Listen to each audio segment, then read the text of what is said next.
अवगत कराते हैं। ये हमारा फर्ज भी है, जो कोई बात सामने आती है राजनीतिक रूप से और खास तौर के हरियाणा की, तो हम आपके साथ उसको साझा करें मीडिया के साथ, ताकि लोगों में ये बात असलियत सरकार की सामने आए। वैसे ये सरकार, खट्टर सरकार, बीजेपी जजपा सरकार माहिर है लीपापोती करने में।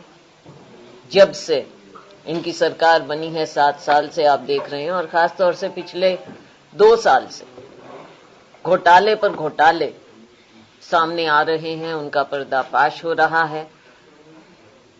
और मैं शुक्रगुजार हूं रणदीप जी की कि इन्होंने एक बार नहीं बार बार सरकार की इन बातों को उजागर किया है, आपके साथ शेयर किया है, और बहुत डिटेल में, क्योंकि वकील भी हैं तो बहुत डिटेल में ये उसमें जाते हैं और उसकी तह तक बात को निकाल के, सच्चाई को निकाल के आपके सामने रखते रहे हैं।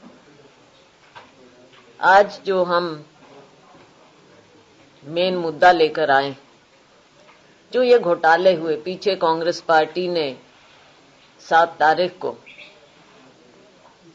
हमने घेराव किया था हरियाणा पब्लिक सर्विस कमीशन का।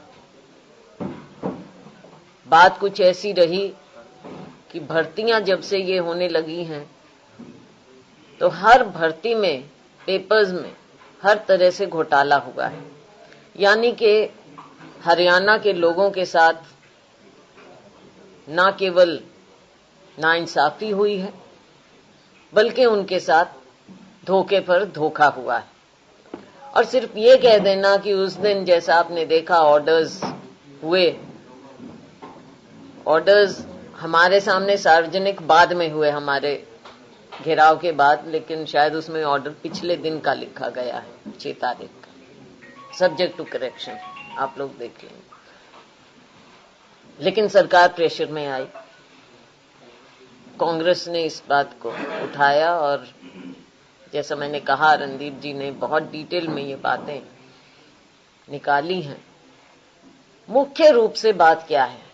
मुख्य मुद्दा यही है कि हर बार कभी कोई नागर हो जाता है, कभी कोई बलारा हो जाता है, कभी कोई हो जाता है, नाम अलग अलग सामने आ जाते हैं। असली बात क्या है? मूल बात यही है कि खट्टर सरकार और खुद मैं कहूंगी कि मुख्यमंत्री महोदय अपनी जिम्मेवारी से पीछे कब तक हटेंगे?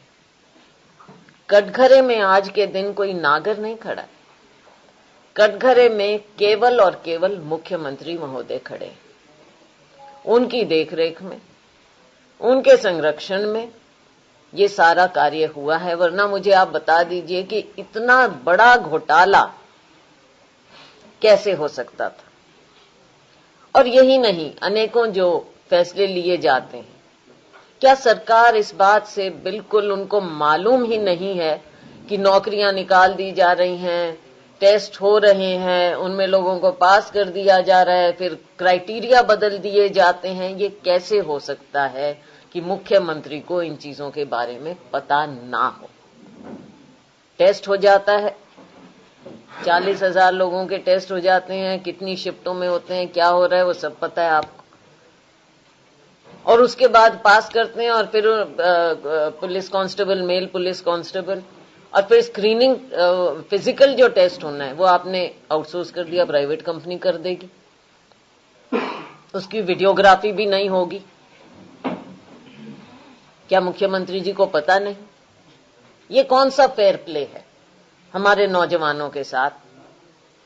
आप देखते हो सुबह किसी, वैसे तो आप दिल्ली बेस्ड हैं, सॉरी चंडीगढ़ बेस्ड हैं ज्यादा लोग, लेकिन अगर आप गांवों में कहीं जाओगे, देहात में निकलोगे सुबह सुबह या शाम को, आप देखोगे कि कितने लड़के दौड़ लगा रहे हैं, मेहनत कर रहे हैं, अपनी फिजिकल फिटनेस कर रहे हैं।